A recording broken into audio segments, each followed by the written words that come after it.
So we should know that if Allah subhanahu wa ta'ala has put us in a situation, He has also equipped us with resources, with equipment to actually facing in that situation. Because you can do everything. Nothing is impossible. Allah subhanahu wa ta'ala has given us a mind, and the mind is so special.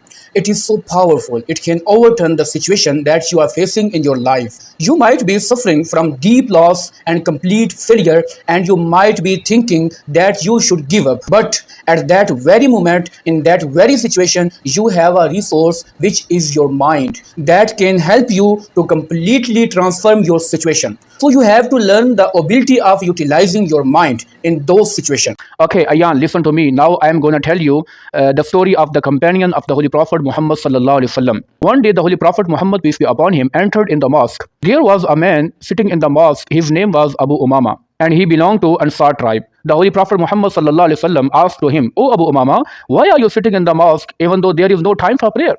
He replied, "Ya Rasulullah, actually I am so worried and indebted. I have lot of pain and worries in my life. That's why I am sitting in the mosque." The Holy Prophet Muhammad sallallahu alaihi wasallam said, "Don't worry, Abu Umama. I will teach you some words. When you read it, Allah subhanahu wa ta'ala will save you all the troubles, difficulties and sorrows. You keep reading this dua in morning and evening." That dua was this. And Ayan, you should also memorize this dua. I will send you after this class, inshallah.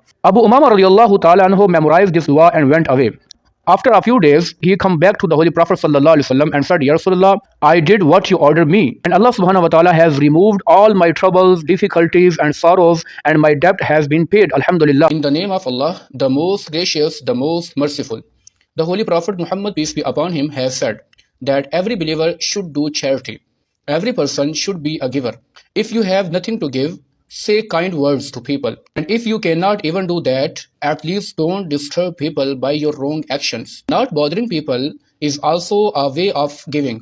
It's also a way of benefiting people. So try to live as a no-problem person in this society. The Holy Prophet Muhammad, peace be upon him, once said, "Al-Muslimu man salim al-Muslimuna min lisanihi wa yadihi." It's mean a perfect Muslim is he from whose hands and tongue other Muslims are safe. So we should try to pick most loving and kind words, because kind words can be short and easy to speak, but their echoes are truly endless. And kind words do not cost much, yet they accomplish much. So never lose a chance of saying a kind words.